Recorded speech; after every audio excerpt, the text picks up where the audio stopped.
Hey, do you know anything about the Vietnam era? I have to say that I really don't, but there are a lot of things that come to mind when I think of Vietnam, and I think of the turmoil that our country was in, and every once in a while I need to hear that story. Well, I found a book that not only tells that story, but tells a wonderful story about what can happen with a thing like Vietnam. What about the children? Well, today you are in for a treat. We're going to talk about a book that's pretty powerful. My name is Vin Dacquino, and today you will meet Audrey Insoft. Audrey, what a pleasure to have you here. Let's talk writing. Thank you. You it's wrote nice a book to be here. Yes. Called Divine Fate. Tell me a little bit about who you are and how you came about to write this wonderful book. Well, first of all, I'm a Westchester County resident. That's good. I'm a stay-at-home mom. I have a 14-year-old son who just went into high school. That's pretty battle prone. And prior to that, I grew up in Minnesota. I went to college, did all the normal things. I spent 25 years working in the insurance industry. Oh, wow. That's another battle prone thing. And during that long career, I was always in positions where I was doing a lot of writing, and I really enjoyed the writing piece of it. So even though I was working all day, I would go home at night and take a creative writing class or do some journaling, and I always knew that I would write a book. That's a good feeling.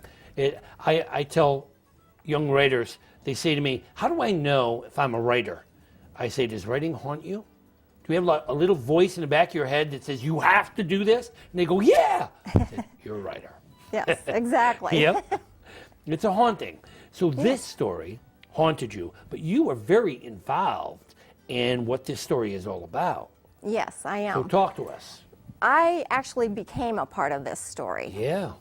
In September of 2000, my husband and I adopted a child from Vietnam. Baby. Yes, a Wow. tiny baby. He was 4 months old at the time.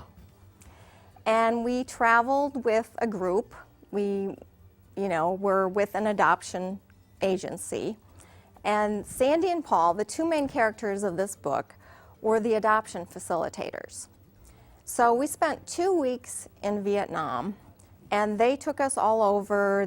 We accomplished the adoption, which is going from agency to agency to agency, filing papers, doing various things. So during that trip, we really didn't know them. We didn't have a chance to socialize. We were busy with a new baby and paperwork and all of that kind of thing.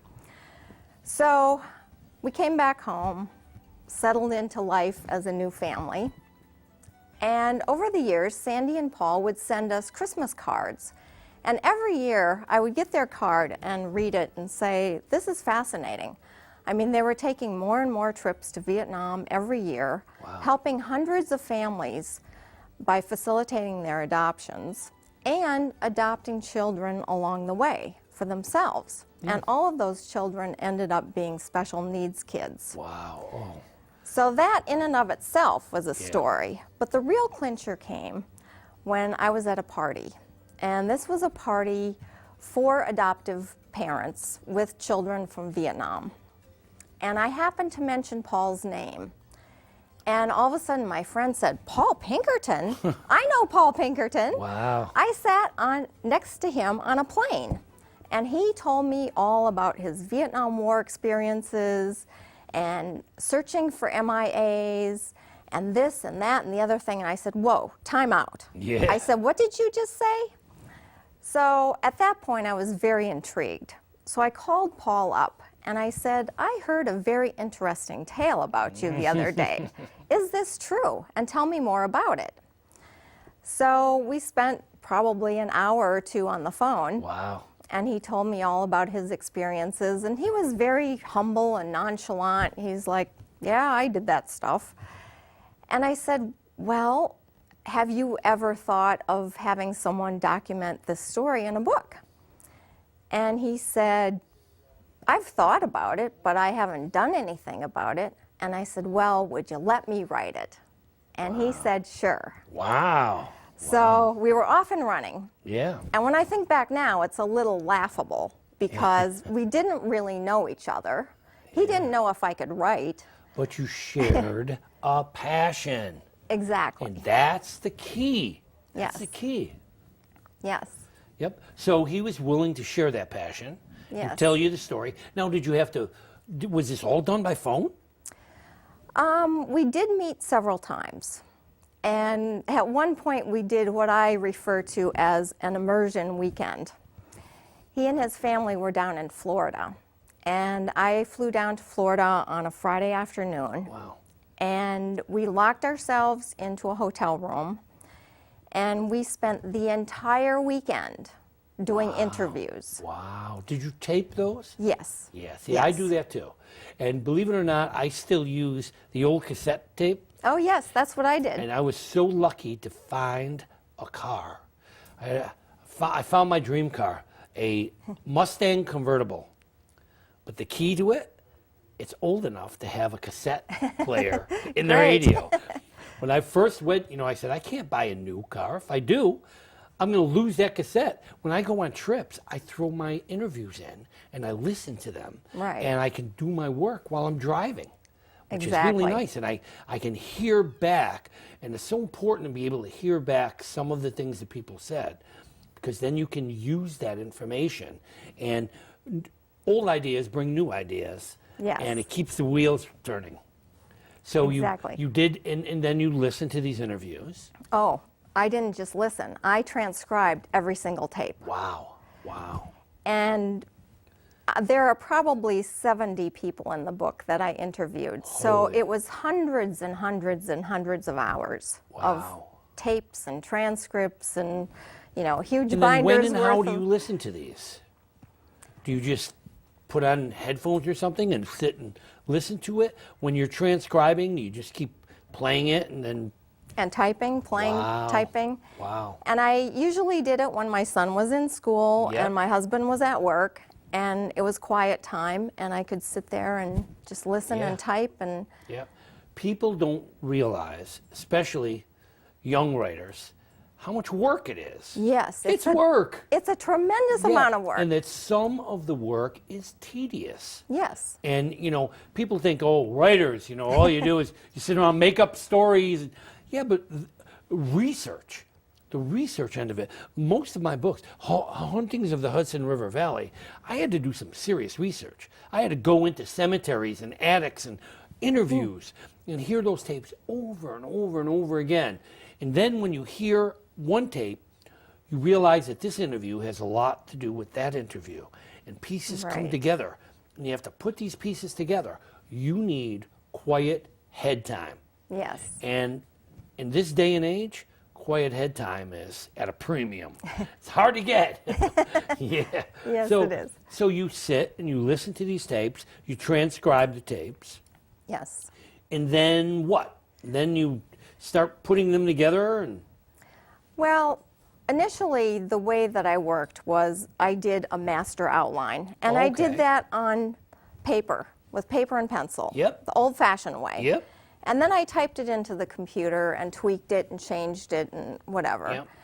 And then I just started with chapter 1 and just started pulling all of the information that I wanted in that particular chapter together from all the various transcripts. chapter 1 is fascinating. Chapter 1 is Vietnam. Yes. So you did not fight in Vietnam. No.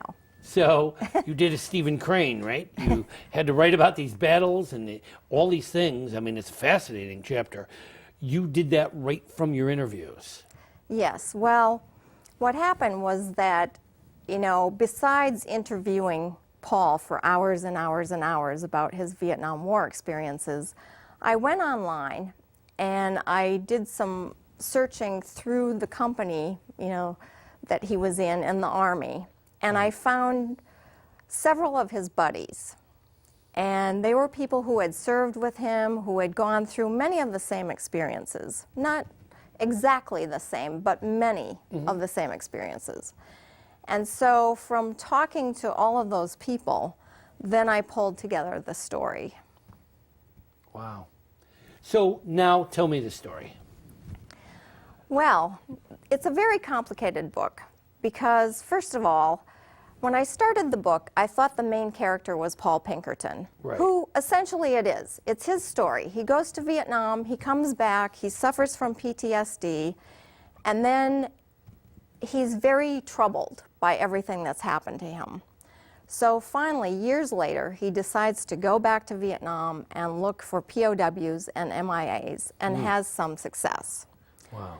But as I started working on the book and interviewing his wife, I realized that she had an equally compelling story. Wow. Because she was abandoned at the age of 5 by her biological mother. Wow. So the way I wrote the book is that it alternates between Sandy and Paul. Oh, And, clever. and while Paul was coming back from the war and dealing with his PTSD, we have Sandy over here who's also struggling with her emotional trauma from her childhood. And PTSD is post-traumatic. Stress disorder. Okay. Yes. And so they both had a great deal to overcome with the emotional trauma that they had experienced Sure. in their lives. And then there's a little romance in the book. That's good. Half- Romance is always good. Yes, it is. Halfway through the book, they meet each other and they became adoption facilitators. They fall in love. Their passions were married. Yes. That's where good books come from. Being able to get that passion and get it in a direction. Yes. Okay, so yep, they fall in love. Sorry. And they take a trip together to Vietnam. And Sandy sees all these children on the street who are homeless, they're dirty, they're ragged, and it rips her heart out. So she says to Paul, I want to come back here and I want to adopt one of these children. Wow. So he said, yeah, I think that's a good idea. So they go back home and they start planning for the next trip. But they realize you can't just walk into Vietnam and adopt a child. Yeah. You need to go through an adoption agency. Even though there's so many of them, Right. you can't just do that. And Right. people think that that's what you do. You go there and, they're in the street anyway. Why not just take one? Doesn't Right. happen that way. Go Right. ahead. Sorry. So she went to an adoption agency and said, look, here's what I want to do. I already have a contact in Vietnam because she had met someone who was working at an orphanage. So she had a contact, but she said, I need the home study done, which if you don't know anything about adoption, it's what the social worker does with you. It looks at your financial status, your emotional status, your physical health. Are you a good candidate to adopt a child, basically, is what it's Right. doing. And so she went to Adoptions from the Heart in Pennsylvania, and they said, hey, you know what? We have been thinking about starting a program in Vietnam. So if you're successful with your adoption, we'll consider hiring you to be an adoption facilitator. So, of course, they went, they adopted this child. It was successful. They came back home, and she and Paul were hired as adoption facilitators. Wow. Did they also adopt an infant? Yes, they did. Wow. So then they became facilitators, Yes, and you met them yes, and told them that what you wanted to do. They liked the idea, and they helped facilitate your getting this child. Now Well, we worked through the agency. Oh, okay. You know, everything went through the adoption agency, and they. So did they work for the agency? Yes. Okay. They were really independent contractors, but they were hired by the agency. So they went okay. with every single group to Vietnam. They had the Wow. contacts in Vietnam. They knew the process. What they did did he everything. do for a living? He was a truck driver. Was that right? Wow. Wow. Amazing. And I'm sorry. No, Go ahead. go ahead. Go ahead. What I was going to say is, you know, the fascinating part of this story to me is when you look at why do people do what they do? Why do people pick the careers that they do? And Yep. for Paul, being an adoption facilitator was in part trying to find redemption for the sins he felt he had committed during the war. Wow. He never And- got over his guilt and shame And about for the her, war. And for Being her, abandoned and trying to not let that happen to other children. exactly. Exactly. A marriage of passions. Yes. Wow. Wow. So he tried to, so he saved a lot of lives too. Oh, yes. Yep. Absolutely. Wow. Wow. You know, so many of our soldiers, then and now, go out and fight for what they believe in. They fight for freedom. They fight for Americanism. But they lose something on the way. Yes. And it is difficult because war and freedom is never free. Right. It always will cost something. And if you can give back in any way, shape, or form, it's always important. Yes. And adoption on all levels, even animals. My daughter just recently adopted a dog who was the most lovable thing you've ever seen. And this poor thing went through a difficult growing up, you know? So we have to reach to each other. Yes. Writers do that all the time. Now, what you're doing here is almost as important as what you did as a mother. Taking in this child and making this child your own. And by telling your story, you're helping other people reach out and help each other. It's what it's all about. Yes. You know, and I it hate to is. be corny, but no man is an island. And we Exactly. have to help each other. Yes. So this book does that and it reaches out. The important messages in this book are what? Why is it called Divine Fate? Well, it's called Divine Fate really for two reasons. Okay. First of all, Paul is a very religious man, Okay. and he always felt that it was his divine fate to survive the Vietnam War so that he could go back later in life to help the children and do some humanitarian work in Vietnam. And the other reason it's called Divine Fate, which is a little lighter in tone, is that they used Tam Bien Orphanage in Saigon as their primary source of, you know, most of the babies that they facilitated the adoptions for came out of Tam Bien Orphanage. Right. And the orphanage director was a Catholic nun named Sister Hai. And when the adoptive parents would receive their children, you know, they'd spend a couple days and then they would see Sister Hai again and they'd say, "Oh, Sister Hai, how did you know this is the perfect child for me?" Right. And she would get a little smile on her face and she would say, "It wasn't me, it was divine fate." Ah, wonderful. And when Sandy told me that story, the light bulb went off. I said, Yeah. "Ding, ding, ding, that's the title of the book." Yes, that is the title of the book. And it does pull it all together. Yes, And it's divine fate that you wrote it. yes, It was your fate that brought you here to this book. And your message is a message for a lot of people. And my question, now this was 14 years ago that you did this. Are children still being adopted from Vietnam? Is this still going on? Unfortunately not.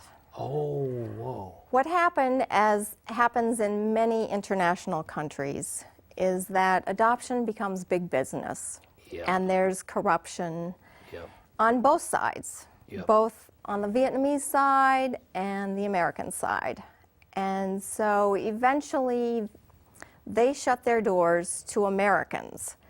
Now, the good news is that Europeans and Australians and Canadians can still adopt from Okay, so- Vietnam, but America cannot. all right, And all we're right. trying to repair those relationships, but I don't know when. But now that will- Americans can still adopt from other countries Yes, because there's still a lot of children out there yes, in need of parents and in need of love. absolutely. And we need to bring those two together. We need Yes. to do something with all of those children who are homeless. All children are needy. Yes, Rich, poor, black, white, doesn't matter. Children need parents, and parents need children. It's Yeah. exhausting. yes, it is. I'm on my second round as a grandparent, but I'm still doing homework and I'm still picking up kids at the bus and I'm doing those things, and I'm seeing very clearly that children need guidance. Life is difficult It is. and guidance is important. Absolutely. And your son is doing well. Yes, He's a 14-year-old yes, American boy. yes. Doing well, and what you did is a great thing. How does this end? Well, it actually ends, the story itself ends in 2008. Okay. And I think the end of the story is hopeful, but some people have told me it's a little bit sad Okay. Yeah. because it's real life, and real life is sometimes not perfect. Right. Paul, unfortunately, has cancer. Oh wow. So he is battling cancer, but an adoption's closed for Americans, so that ended his facilitation work. But it doesn't take away all he's done. No, and he and his wife started a charitable organization. Oh. So they still raise funds, and they Excellent. go back to Vietnam when they're able to, Right. and do special projects with orphanages and with villages and so forth. Yep. Yep. And that work is never done. Right. I mean, charitable work is Christian work. Yes. And it has a lot to do with divine fate. And divine fate doesn't just happen. It's a combination. We have to be able to see our need. And we have to be able to see what we need to do to accomplish some of the things that need to be done. So this is a very important thing. How did you do this? I mean, little by little, you put these chapters together. Must have been painstaking. Do you Yes. edit? Will you have?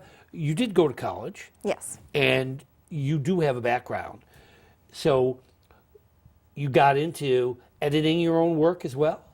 I did, but I reached a point before I approached a publisher, because I did self-publish, Right. where I decided to hire an editor. Yep. And it okay. was, interestingly enough, an old friend of mine from college. Oh. wow. When I started college, I spent 2 years in journalism. And she was my friend. She was also a journalism major. And she's a writer also. So I contacted her. I mean, we've been in touch over the years since so it college. wasn't a matter of just sitting down, typing out the book and saying, okay, I'm done. I'm going to send it to the publisher. No, no, absolutely not. Oh, yeah, I mean, work. you need other eyes. Yes, you and do. in addition to the editor, I had many, many friends and other people that I trust and Yeah. believe in, and I would give them 3 chapters, and I'd say, please read this, tell me what you think, tell me if you see mistakes, tell me if the transitions between paragraphs are good. Yep. You know, how does it Important read? to have another pair of eyes. I've been running a group for like the last 15 years out of the Mahopac Library. And we've had dozens and dozens of writers who have come through same way. They come in and they bounce their chapters off the group and they say, does Right. this work? Does this not work? and they get feedback. And it's important. Writers don't stand alone. You No. do need someone else to see your work. You have to find out. I mean, sometimes a writer, both ways. I've had writers who just can't stand their work. And they look at it and they go, no, this doesn't work. I can't stand it. And they need other people to say, whoa, yes, it does. It works beautifully. What are you talking about? And then other people who said, this is perfect. I don't have to touch it. And the other writers go, yeah, well, maybe you do need a few touches here and there. You know? So yeah, you do need other people. When you do a book like this and when you finally get it out, a lot of hands have to touch it. Yes. And there's a lot of things to make sure it works. How did you know that you were done? That's an interesting question. Yeah. Well, I think I had decided that 2008 was the cutoff time for this book. I could have, when So I you set finished the book, you set it was your own like deadline in your head. it was 2010 or 2012, I forget the exact year. Yep. And I could have gone to the present, but I said, no, this is when it ends. This is the end of the story for the readers. It's not the end of the story for the Pinkertons or Nope. for me or Or other for children adoptive in the world. families. But for the readers, this is the end of the story. Yep. And then when I had my editor look at it, she agreed with that. Yep. Because I said, this is what came after that. Yep. And she said, no, let's just stop it there. Ray Bradbury, very famous author, was asked one time, how do you know when your book is done? And he said, when I can read it from cover to cover and not make any changes. And I sat back and said, I'd never write a book. I'd still be on the book one if I did that. It's hard. I tell some of my writers that the Fonz in Happy Days, Yes. when he walks up to the mirror, and he takes his comb out, and he goes like this, and he goes, and he doesn't have to touch it again. Well, I wish it could be that simple, but it's never that simple. No. And we always want to do a little bit more. Is this your last book? Oh, no. Nah, good. Tell me. No. Very quickly, we're almost out of time. Where you go from here, Audrey? Well, this was a nonfiction book. Right? And nonfiction is difficult in that, particularly this book, because you're dealing with people's lives. So you have to be Exactly. very precise Yep. and very careful. So I think maybe You're going to fiction. I'm going to fiction. Wonderful. Well, we are very interested in that journey. And when you do go to fiction and that book is done, you come right back here because we want to see more of Audrey. And we want to see more of you. You need also to stay tuned. Audrey, we wish you the best of luck. Say hello to that kid for me. Thank you. And tell him that we wish him best. And Thank we you. wish you best. We also wish Paul the best. I hope his health stays with him and he continues meeting his dreams. Thank you for tuning in. Thank you for being here with us. Thank A you. pleasure. Really nice to have you here. Thank you for coming and join us. It's Thank been you for wonderful. having me.